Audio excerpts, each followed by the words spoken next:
अस्सलामुअलैकुम welcome to another vlog. दोस्तों की हाल चाल है, उम्मीद करते तुम ठीक ठाक होवोगे। सानू भी दिमाग याद रखियो, वीडियो नू पूरा वेखो तो लाइक सब्सक्राइब कर लो।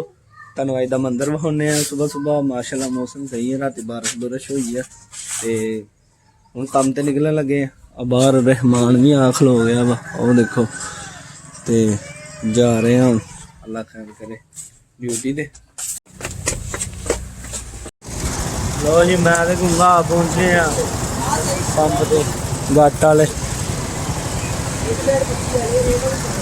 आ गए हैं। तेल पवाने झोला एक किस पासे निकल रहे गुंगा पेट्रोल पवान गया जी बोतल च।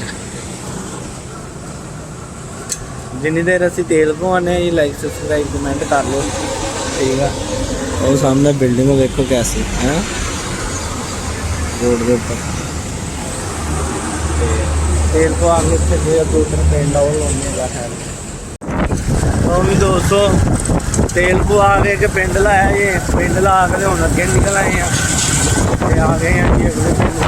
बहुत पिंड है, बड़ा प्यारा मौसम है, मौसम बड़ा प्यारा है जनाब। वट रहा वेखो है देखने गंगा गंगा वड़ ली हम आज जा रहे रहमान गुंगा साहब जाई रहे हैं। ओ सामने टूटी का पानी बड़ा ठंडा, इधर रहमान मुँह धो दिया ठंडे पानी ना।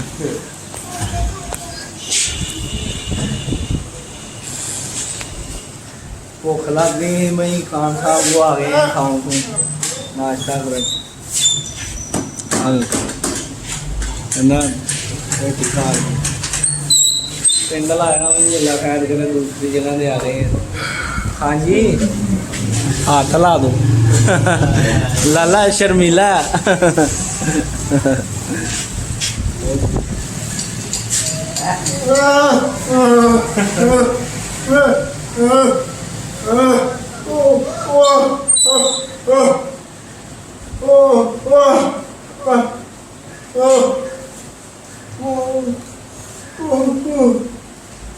गुंगे दी भाई गड्डी खराब हो गई, बैटरी नूं अर्थ नहीं मिल रहा। चोरी साहब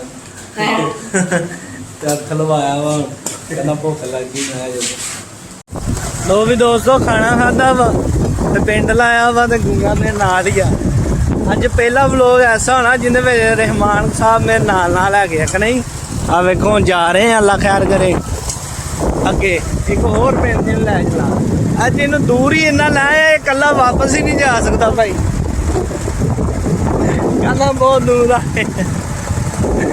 अज इन दूर ही इन्ना लाया कला वापस नहीं जा सकता।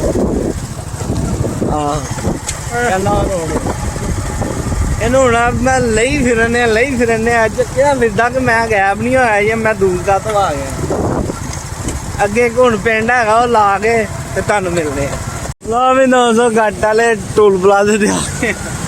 अज रहमान साहब नाल ही टंगे मेरे भाई, चंगा इन मैं फराग लिया अज। लो भी 200 गट वाले टोल प्लाजे तो अगे आके फिर एक इलाके वड़ गए हाँ ते इलाका लाया घर आए हैं, खाना वगैरह खादा ते लम्बे पै गए। शामी उठे नहाते हैं फ्रैश हो जाते बाहर निकले। अज चंगा सारी दिहाड़ी गुंगे नूं मैं ते नाल रखिया जी, सारी दिहाड़ी नाल फिरिया फिर अपने। आ देखो अज सारी दिहाड़ी अपने नाल ही टंगिया रहा। हाँ जी शरोर भाई की हाल है?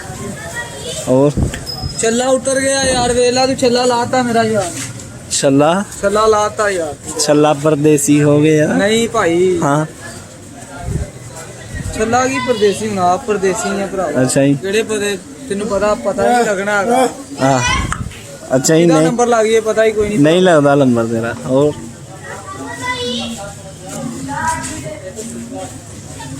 अब यार बेली आए हुए। लो भी दोस्तों अज का व्लॉग इन्ना क बात ते उम्मीद करते तुहानू व्लॉग पसंद आएगा। तुहानू मिलने कल इंशाल्लाह ताला नेक्स्ट व्लॉग। ओके अल्लाह हाफिज़।